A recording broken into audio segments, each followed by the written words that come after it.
Namaskar and welcome to this Monday edition of Market Mantra, the program in which we give you a complete update on the economic news of the day. And today, friends, we shall also be taking calls from you on any queries that you may have on economic, business and stock market news. But please do remember that we do not address company-specific queries. Well, you may call us on the numbers 2331 4444, 2371 7106 and 2371-7117. And yes, if you're calling us from outside Delhi, please do not forget to add a prefix of 011 to these numbers. Well, I am Lalema Aneja Dang and with me is my co-anchor in Hindi, Manoj Pathak. नमस्कार, market मंत्र के ताजा अंक में आपका स्वागत है। आधे घंटे के इस कार्यक्रम में हमेशा की तरह हम देश और दुनिया की चुनी हुई कारोबारी, आर्थिक और शेयर बाजार से संबंधित ताजा खबरों को लेकर हाजिर हैं। आज सोमवार है और आज के दिन हमारे कार्यक्रम में आप भी हो सकते हैं सम्मिलित, हमसे पूछ सकते हैं अर्थनीति, कारोबार या शेयर बाजार से जुड़ा कोई भी सवाल। लेकिन ख्याल रखिएगा कि हम किसी खास कंपनी या शेयर के बारे में जानकारी नहीं देते। हमसे सवाल पूछने के लिए आप डायल कर सकते हैं 2331-4444, 2371-7106 या फिर 2371-7117। हमारे साथ खबरों पर चर्चा और आपके सवालों का जवाब देने के लिए आज स्टूडियो में आमंत्रित हैं रूरल वॉइस के संपादक हरवीर सिंह। हरवीर जी नमस्कार, कार्यक्रम में आपका स्वागत है। नमस्कार, धन्यवाद। आइए कार्यक्रम की शुरुआत करते हैं अंग्रेजी में हेडलाइंस से, जिसे लेकर मौजूद हैं लालिमा Aneja dang. Thank you, Manoj. Yes, the headlines first. At the stock markets, erasing all its early gains, Sensex declines 571 points. Nifty drops 169 points. Rupee slips 32 paise against the dollar. RBI Governor Shaktikant Dash says central bank to come up with the withdrawal of liquidity measures very smoothly. And Brent crude oil futures shoot up over $3 to trade at $111.33 per barrel. शुरुआती तेजी गंवाकर घाटे के साथ बंद हुआ घरेलू share बाजार। Sensex 571 अंक लौटका, निफ्टी 169 अंक नीचे आया। $1 की तुलना में रुपया हुआ 32 पैसे कमजोर। रिजर्व बैंक के गवर्नर शक्तिकांत दास ने कहा कि तरलता घटाने के उपायों पर सुविचारित रूप से केंद्रीय बैंक उठाएगा कदम और ब्रेंट कच्चे तेल की कीमत $3 से अधिक बढ़कर $111.33 प्रति बैरल के स्तर पर पहुंचे।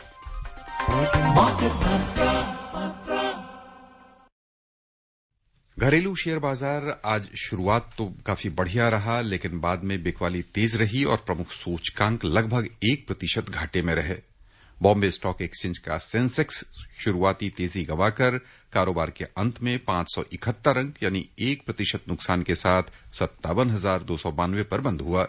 उधर नेशनल स्टॉक एक्सचेंज का निफ्टी 169 अंक यानी 1% घटकर 17,118 दर्ज हुआ। विस्तृत बाजार की ओर चलें तो छोटी और मझौली कंपनियों के प्रदर्शन में अलग अलग रुझान देखने को मिला। एक और बिकवाली के दबाव में बीएसई मिड कैप इंडेक्स 0.7% घाटे में रहा। वहीं निवेशकों की सक्रिय भागीदारी से स्मॉल कैप इंडेक्स में 0.4% की वृद्धि हुई। At the stock markets, after opening the week higher, the Sensex at the Bombay Stock Exchange erased all its gains to decline 571 points or 1% to end at 57,292 today. The Nifty at the National Stock Exchange dropped 169 points or 1% to 17,118. In the broader market on the BSE, the mid-cap index fell 0.7%, but the small-cap index gained 0.4%. हमारे साथ कई श्रोता इस बीच phone line पर जुड़ चुके हैं। सबसे पहले हम आमंत्रित करना चाहेंगे खजुराहो से जितेंद्र को। जितेंद्र जी बहुत बहुत स्वागत, सवाल पूछिए। नमस्ते सर। नमस्ते। 2 क्वेश्चन है सर। एक तो जो IMF और जो वर्ल्ड बैंक है उसमें जो वोटिंग पावर डिसाइड होता है उसका क्या क्राइटेरिया होता है, और दूसरा प्राथमिक घाटा क्या होता है, प्राइमरी डिफिसिट। Thank you. देखिए, जो मल्टीलैटरल ऑर्गेनाइजेशन है जिसमें हम लोग IMF और वर्ल्ड बैंक को बोलते हैं, तो उसमें हमारे जो डिपॉजिट्स के हिसाब से हमें SDRs मिलते हैं, स्पेशल ड्रॉइंग राइट्स। तो उसके हिसाब से ही हमारा जो वोटिंग पैटर्न है किसी भी जो मेंबर कंट्री है उसके हिसाब से तय होता है। आइए चलते हैं रुपए की स्थिति पर नजर डालने। अंतर बैंकिंग विदेशी मुद्रा बाजार में आज रुपया $1 की तुलना में 32 पैसे कमजोर हुआ, 76 रुपए 12 पैसे के स्तर पर बंद हुआ। हरवीर जी, बाजार में आज की गतिविधि पर हम आपकी प्रतिक्रिया समझना चाहेंगे। बाजार में शुरुआत में हम तेजी देख रहे थे, लेकिन आखिरकार फिर घाटे के साथ बंद हुआ। बाजार किन अर्थों में ले रहे हैं आज के कारोबार को? देखिए, अगर हम देखें, बाजार ने पिछले दिनों काफी वोलेटाइल रहा और बाजार में गिरावट काफी ज्यादा आई, लेकिन उसके बाद बाजार में धीरे धीरे रिकवरी का दौर शुरू हुआ। तो उसका एक तो मैसेज ये जाता था कि लोगों को लगा कि ये एक पॉइंट है जहां पर एंट्री करने का मौका है। दूसरे, अगर हम देखें पीछे जो बाजार में तेजी का हम लोग देखते हैं, उसमें एफआईज की लिवाली बढ़ी है। उनको लगा कि ये बाइंग अपॉर्चुनिटी है, तो एंट्री हुई। आज जिस तरीके से बाजार का जो एक प्रतिक्रिया में देखने मिली कि एक तो सारा का सारा मसला अभी जियोपॉलिटिकल चल रहा है। जो रूस और यूक्रेन के बीच में जो वार्ताएं चल रही हैं, उसमें आज थोड़ा निराशाजनक स्थिति आई, क्योंकि यूक्रेन के जो प्रेसिडेंट है, उन्होंने कहा, जेलेंस्की ने, कि बातचीत में कोई प्रोग्रेस नहीं हो रही है और इसके नतीजे नुकसानदेह हो सकते हैं। हम लोग थर्ड वर्ल्ड वॉर की तरफ बढ़ सकते हैं। तो ये अगर आप देखें, उसका रिफ्लेक्शन तमाम सारे बाजारों पर गया। और बाजार क्या है कि वो सेंटीमेंट से चलता है। उसके जरूरी नहीं कि बहुत सारे फंडामेंटल्स या उस तरीके का एकदम हार्ड कोर नंबर्स का गेम हो। Sentiment plays very important role in market. तो ये साथ में देखिए, उसका इम्पैक्ट क्रूड के ऊपर भी गया, क्योंकि पीछे थोड़ा सॉफन अप हुआ था। अगर आप देखें, $100 के आसपास पहुंच गया, $130 तक टच करके फिर नीचे आया। तो ये लग रहा था कि चीजें नॉर्मल हो रही है। प्लस कुछ जगहों पर फिर से जो कोरोना वायरस का जो एक इन्फेक्शन लेवल है, वो बढ़ रहा है। खासतौर से चाइना को लेकर के जो खबरें हैं, वो थोड़ा चिंताजनक है, जिससे वहां पे जो बड़े इकोनॉमिक जोन है, उनमें एक्टिविटीज बंद हुई। तो उसका जो ग्लोबल सप्लाई चेन है, उसके ऊपर उसका इम्पैक्ट आ रहा है। तो ये there are multiple factors behind this. Right, we are now joined by Anil from Delhi. Hello. Anil ji, आप हमारे साथ जुड़ चुके हैं, सवाल पूछिए। बहुत बहुत स्वागत आपका। लगता है अनिल जी के साथ संपर्क हमारा टूट गया। हमारे साथ एक और श्रोता हैं फोन लाइन पर जुड़े हुए काफी देर से, लेकिन हम दिल्ली से सतीश को आमंत्रित करें उससे पहले आग्रह करना चाहेंगे अपने प्रत्येक श्रोताओं से कि जब आप एक बार लाइन पर आते हैं तो कुछ देर धैर्य के साथ जुटे रहिए, क्योंकि जो चर्चा चल रही होती है उसे भी पूरा करना हमारा, कह लें कि हमारी जिम्मेदारी है, और आप धैर्य के साथ जुड़े रहते हैं तो हमें अच्छा लगता है। बहरहाल, दिल्ली से सतीश जी, आपका बहुत बहुत स्वागत। अपना सवाल पूछें। लगता है इनसे भी हमारा संपर्क यानी धैर्य, much as patience is virtue, probably it sometimes gives away. खैर, हम चलते हैं मुंबई से हमारे साथ हैं सुश्री श्रद्धा। श्रद्धा जी, बहुत बहुत स्वागत आपका। सवाल पूछिए। Hello, thank you sir. मेरे दो सवाल है जी। First is for retail investors in the stock market, is like regular और मंथली बेसिस पे एक फिक्स्ड अमाउंट इन्वेस्ट करना इज बेटर, और like a one time investment is better? और दूसरा सवाल है कि is index fund better than mutual fund, if so why? Thank you. Actually देखिए, आपने जो बात कही है कि वन टाइम इन्वेस्टमेंट करें या सिस्टमेटिक इन्वेस्टमेंट रूट हम अपनाएं, जो एसआईपी बोलते हैं उसको, उसके थ्रू। छोटे इन्वेस्टर के लिए मेरा अपना मानना है कि उसको एसआईपी रूट से जाना चाहिए, क्योंकि एक तो उसका स्टगर्ड इन्वेस्टमेंट होता है, एक झटके में पूरा इन्वेस्टमेंट नहीं होता, और उसमें क्योंकि उसको जो एक्सपर्ट्स हैं इन्वेस्टमेंट के, आपका जो पैसा है उसको कैसे इन्वेस्ट करना है, कहाँ लगाना है, उनकी अपनी जो नॉलेज लेवल है, उसके हिसाब से उसका फैसला होता है। तो वो भी आपको एक मदद उसमें मिलती है। अगर आप सीधे एक झटके में इन्वेस्ट करेंगे तो वो फिर सारा कुछ आपकी खुद की इंडिविजुअल समझ तय करेगी मार्केट के बारे में, या जिस स्टॉक में आप इन्वेस्ट करना चाहते हैं, तो ये उसके हिसाब से तय होगा। और दूसरा सवाल आपका था कि इंडेक्स फंड, मेरे ख्याल से mutual fund is a safer route than index fund. छोटे निवेशकों के लिए हमेशा सुरक्षित रास्ता म्यूचुअल फंड का रहता है, क्योंकि बहुत सारी तमाम जो तकनीकी जानकारियों की आवश्यकता होती है एक निवेशक के लिए, वो म्यूचुअल फंड के मैनेजर्स आपकी जिम्मेदारी निभाते हैं। बहरहाल, दिल्ली से हम आमंत्रित करना चाहेंगे अनिल जी को। अनिल जी, बहुत बहुत स्वागत। सवाल पूछिए। गुड इवनिंग मार्केट मंत्री टीम। मेरी आवाज आ रही है? बिल्कुल आ रही है, बहुत अच्छी आवाज आ रही है। सवाल पूछिए, स्वागत आपका। मेरा प्रश्न यह है कि जो मार्केट इतनी वॉलेटाइल होती है, तो who is the ultimate gainer? मतलब इसमें तो कोई इतना सेंसिटिव होता है ये मूवमेंट्स, तो मेरे को लगता है ज्यादातर लोगों को तो लॉस ही होता होगा शायद। कुछ इस बारे में बताइए। तो बहुत ब्लैंकेट स्टेटमेंट हो गया ऐसा तो। असल में देखिए कि मार्केट जो है, कुछ लोग मार्केट में गंवाते हैं, कुछ लोग मार्केट में कमाते हैं। वो तो सम अप हो जाता है वहीं पे। ऐसा नहीं है कि मार्केट में अगर किसी ने गंवाया है तो सब लोग गंवा रहे हैं, कोई तो कमा भी रहा है। तो ये फैक्टर होता है। फिर ये भी है कि आपने मार्केट में कब एंट्री ली, कब आप एग्जिट कर रहे हैं, किस वैल्यू पर आपने एंट्री ली थी। वोलेटाइल मार्केट में भी आप बिना नुकसान के बाहर आ सकते हैं, और वोलेटाइल मार्केट में आप अगर आपके अच्छी समझ है, अच्छी नॉलेज है, तो आप ऐसे टाइम पर एंटर कर सकते हैं जो आगे आपको प्रॉफिटेबल आपके लिए हो सकता है।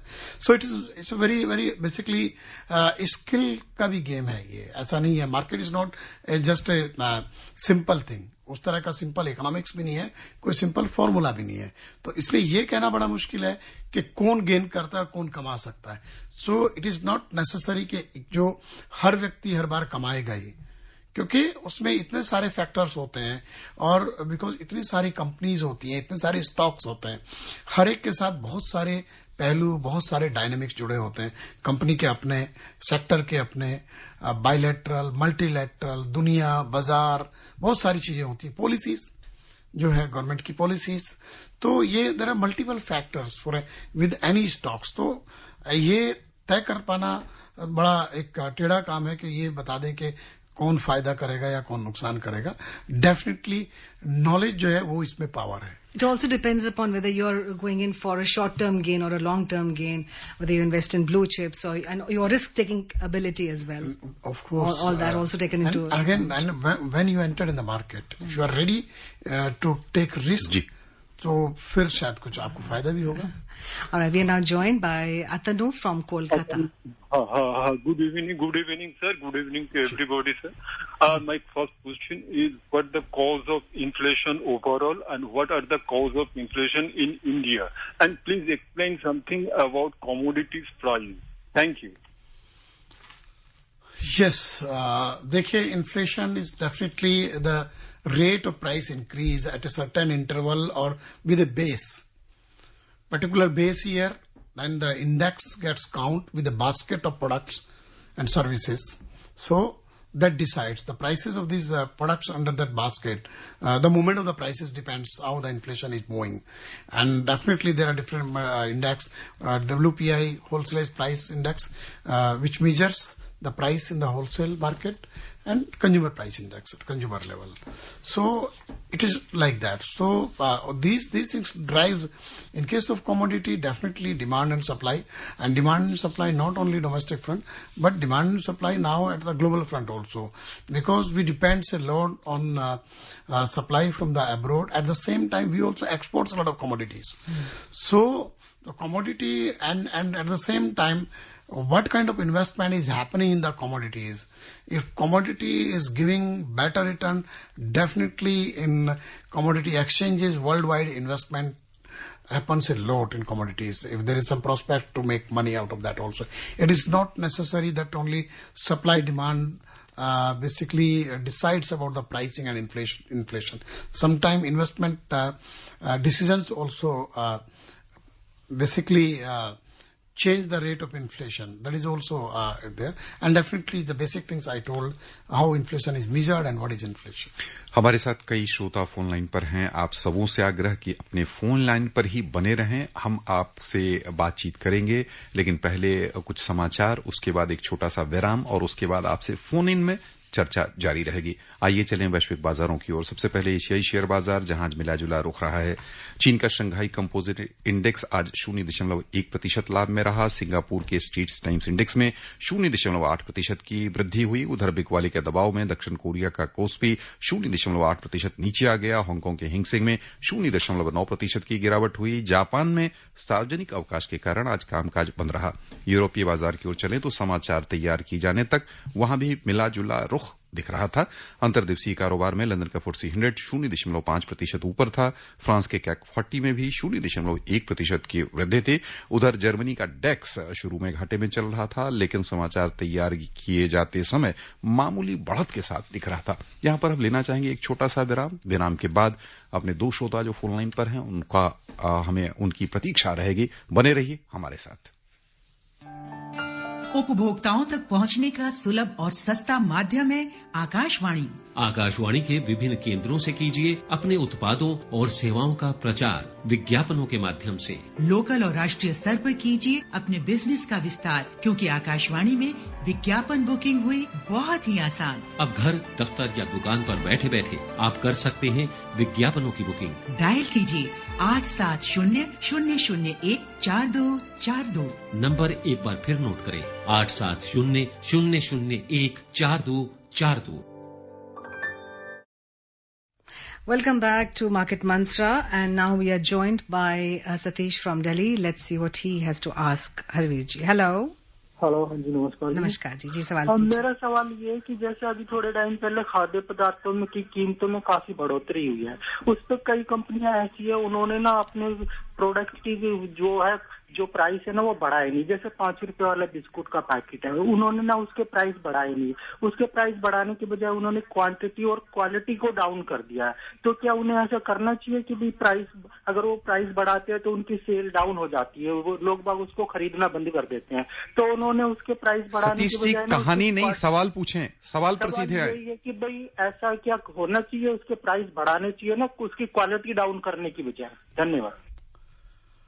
देखिए, ये तो कहना बड़ा मुश्किल है कि किसी ने क्वालिटी डाउन की है। ये मेरे ख्याल से इस तरीके से जनरलाइज नहीं कर सकते हम लोग। ये बात सही है कि जो खास तौर से जो फूड प्रोडक्ट्स हैं उनमें अगर रॉ मटेरियल जो है उसकी कॉस्ट बढ़ती है तो कई बार ये एक मार्केटिंग टेक्निक होती है, प्राइसिंग की स्ट्रेटजी होती है कंपनीज की, कि वो दाम सेम रखते हैं और उनका क्वांटिटी को कम कर देते हैं। ये बहुत सारा आप एक एग्जांपल तो दे रहे हैं, उसके अलावा और भी बहुत सारे ऐसे फूड प्रोडक्ट्स हैं जिसमें स्लाइटली जो है वो क्वांटिटी कम करके अपना जो कॉस्ट है उसको एडजस्ट कर देते हैं। But it is not wrong, it is not unethical. ये तो कंज्यूमर का भी जिम्मा है कि वो जो खरीद रहे हैं उसको ठीक से देख लें। और ये मैं फिर भी आपको कहूंगा कि इसको जनरलाइज नहीं कर सकते कि क्वालिटी डाउन की जाती है। I don't agree with that. आइए चलिए ठाणे हमारे साथ फोन लाइन पर हैं हमारे नियमित श्रोता गुरुनाथ जी, स्वागत, सवाल पूछे।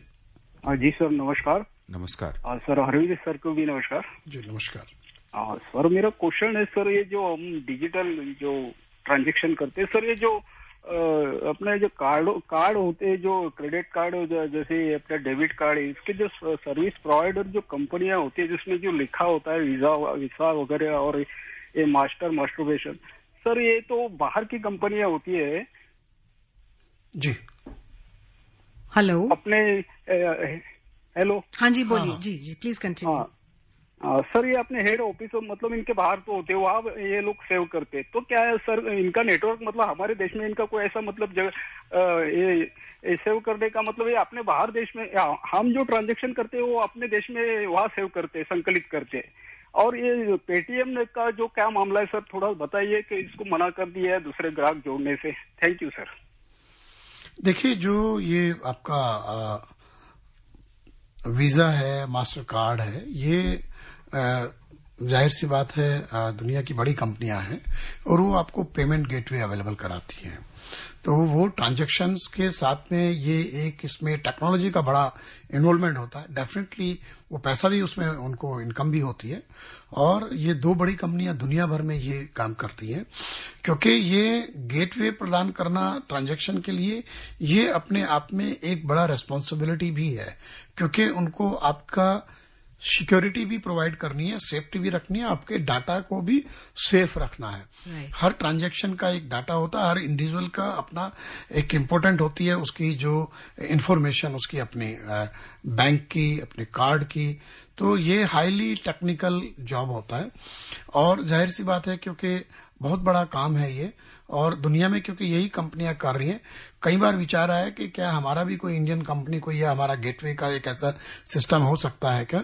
तो उसके ऊपर बातें हुई हैं, हो सकता है कुछ प्लानिंग भी हो, but it's a massive task, क्योंकि आप दुनिया में कहीं भी किसी भी लेवल पे किसी भी देश में उस वक्त आपका जो फॉरेन एक्सचेंज है वो सब भी कन्वर्जन होते हैं। सो मल्टीपल थिंग्स हैपन, और आपके साथ कोई फ्रॉड हो जाए उसके लिए भी आपका वो ध्यान रखना पड़ता है। तो एक तो ये है, तो इसको जाहिर सी बात है कि एक तो लगातार अब हम लोग जो बात कर रहे हैं कि डाटा कंपनीज को हमारे कस्टमर्स जो इंडियन है उनका इंडिया में रखना चाहिए, और वो सिर्फ ये इसके लिए नहीं, बाकी जो ट्रांजैक्शंस हैं, बैंक्स हैं या आईटी कंपनीज हैं या जो और दूसरा हम लोग इंफॉर्मेशन टेक्नोलॉजी में जो डाटा इस्तेमाल करते हैं, it is not just payment और सो, ईमेल्स हैं, बिजनेस ट्रांजैक्शंस हैं, वो सब डिटेल्स हैं।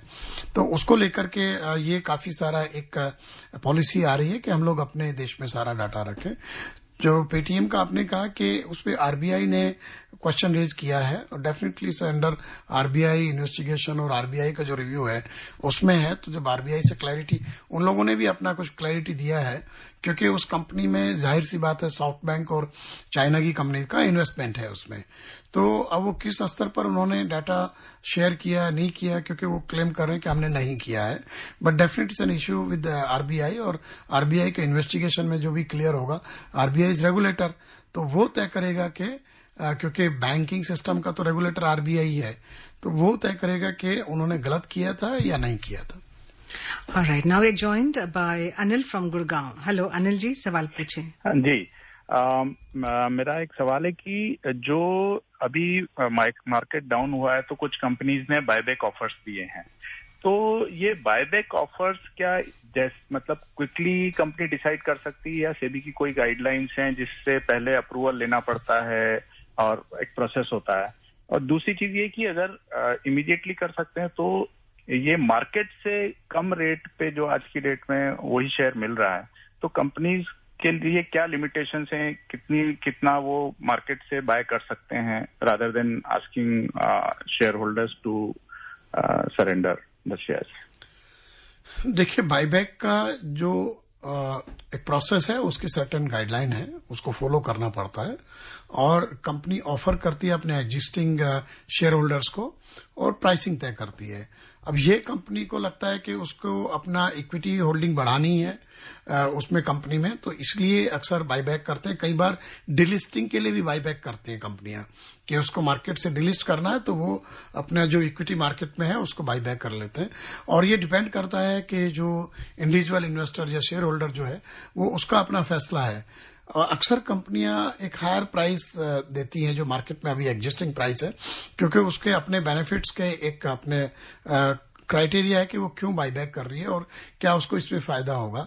पीछे एक मैं नाम नहीं लूंगा, पर एक दो बड़ी कंपनी ने बायबैक का किया था, बट उसको रेस्पॉन्स जो है शेयर होल्डर्स का बहुत बेहतर नहीं मिला था, one of the big company in the country, तो उसको फिर वो बायबैक का अपना इरादा छोड़ना पड़ा था, क्योंकि ये कोई फोर्सफुली बायबैक नहीं कर सकता जो है कि इस तरीके से। तो ये इस तरह का प्रोसेस इसमें रहता है। Definitely there is proper guideline for this buyback of the share process. Delhi से हमारे साथ फोन लाइन पर हैं एलसी शर्मा। शर्मा जी, स्वागत आपका, सवाल पूछिए। हाँ सर, नमस्कार सर। नमस्ते। सर, मेरा सवाल ये है सर, मैं ना कोची में था कुछ टाइम ना, तो मैंने वहाँ पे कुछ शेयर लिए थे, वहाँ पे डीमेट अकाउंट खोलना था। फिर मैं दिल्ली आ गया, मैं दिल्ली से ही बोलता हूँ, दिल्ली का रेसिडेंट है, तो मैं अब 1 साल से ऊपर हो गया, उन शेयर्स को मैं यहाँ अपने डीमेट अकाउंट में ट्रांसफर कराऊंगा, तो क्या उस पर कोई लॉन्ग टर्म कैपिटल गेन लगेगा क्या? 1 साल से ऊपर हो चुका है उनको। देखिए, एक तो डीमेट अकाउंट आपका है, आप कहीं भी रहे उससे कोई फर्क नहीं पड़ता, क्योंकि डीमेट आप नया अकाउंट थोड़े खोलेंगे। वो डीमेट अकाउंट का आप अपना एड्रेस चेंज कर सकते हैं, केवाईसी की जो रिक्वायरमेंट है वो पूरी कर सकते हैं, तो इसलिए कोई ऐसा नहीं कि आप नया अकाउंट खोलेंगे उसमें ट्रांसफर करें। डीमेट बनाई इसीलिए डीमेटेरियलाइज्ड के आपका वो सॉफ्ट फॉर्म में आपका कहीं भी आप रहें, आपका जो आपके जो पोजेशन है वो शेयर्स हो, बॉन्ड्स हो, वो सब उसमें रहते हैं। और जहां तक कैपिटल गेन का, कैपिटल गेन तय करेगा कि आपने कौन सा शेयर कब लिया था, और जो कैपिटल गेन का जो एक सर्टेन टाइम पीरियड है उसको अगर आप उसको पार करते हैं तो नहीं लगेगा, तो वो उससे आप डीमैट आपका यहाँ खुला है या कोची में खुला है या कहीं भी खुला है, उससे कोई फर्क इस बात का नहीं पड़ता कि आप कैपिटल गेन आपको देना या नहीं देना। वो उससे देना पड़ता है कि जब आपने स्टॉक खरीदा, क्या वो कैपिटल गेन की जो टाइम फ्रेम है उसको पार कर गया, तो फिर आपको नहीं देना होगा। हमारे साथ कई श्रोता फोन लाइन पर हैं। आग्रह आप सबसे फोन लाइन पर बने रहिए। पहले कुछ खबरें, उसके बाद आपसे चर्चा। You just mentioned, Harveer, about RBI being the regulatory body, and we have a news from RBI. Well, the Governor of the Reserve Bank of India, Shaktikant Das, today said that all COVID-19 related liquidity measures announced by the central bank came with a sunset date. Addressing the media at the CII National Council meeting today, Das said that the RBI will come out with the withdrawal of liquidity measures very smoothly. He said, and I quote, "We will ensure abundant liquidity to meet the requirements of the productive sectors of the economy," unquote. He said that 17 lakh crore rupees liquidity support was provided. Speaking on rising inflationary pressures, Governor Das on Monday said RBI resisted all temptations of moving away from the accommodative stance to support growth. We foresaw inflation moderating going ahead. आइए चलें मुंबई से हमारे साथ हैं phone line पर हंसमुख। स्वागत है हंसमुख जी, आपका सवाल पूछें। गुड इवनिंग मार्केट मंत्रा टीम जी, स्वागत आपका। जो अभी आरबीआई के बारे में जो बताया है, तो एक कॉमन मैन के लिए कि आरबीआई की पॉलिसी आगे क्या रहेगी अप्रैल में? थैंक्स। देखिए, आरबीआई गवर्नर ने कहा ही है कि हमने तमाम सारे दबावों के बावजूद अकोमोडेटिव स्टांस रखा इन्फ्लेशन का, because the focus is growth के लिए लिक्विडिटी का रिक्वायरमेंट है, उस पर फोकस रहा। लेकिन हालांकि आरबीआई गवर्नर ने कहा कि हमें लगता है कि इन्फ्लेशनरी प्रेशर आने वाले दिनों में कम होगा।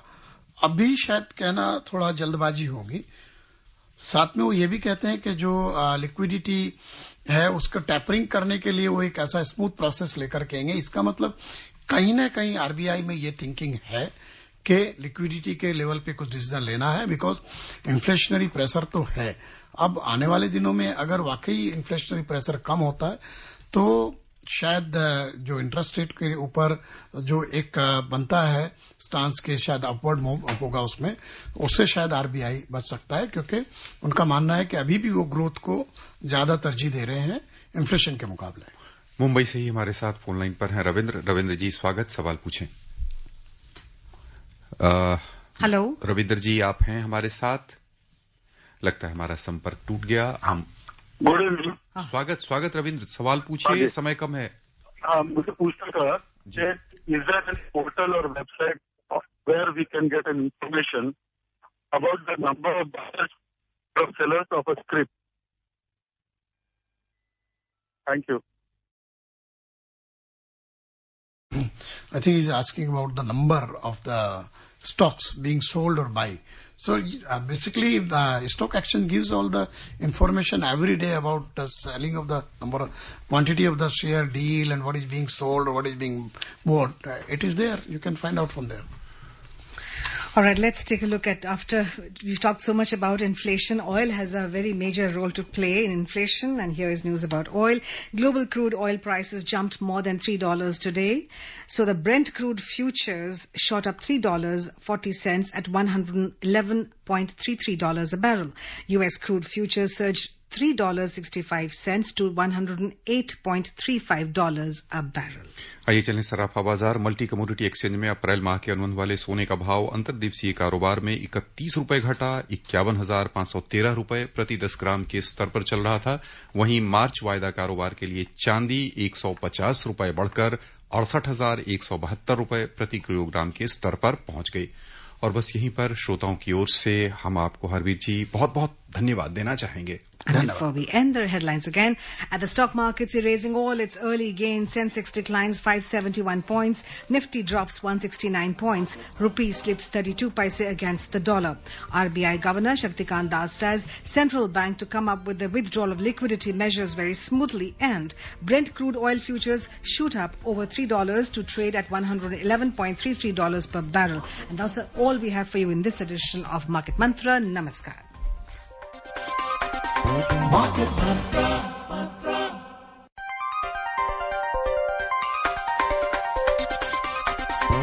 This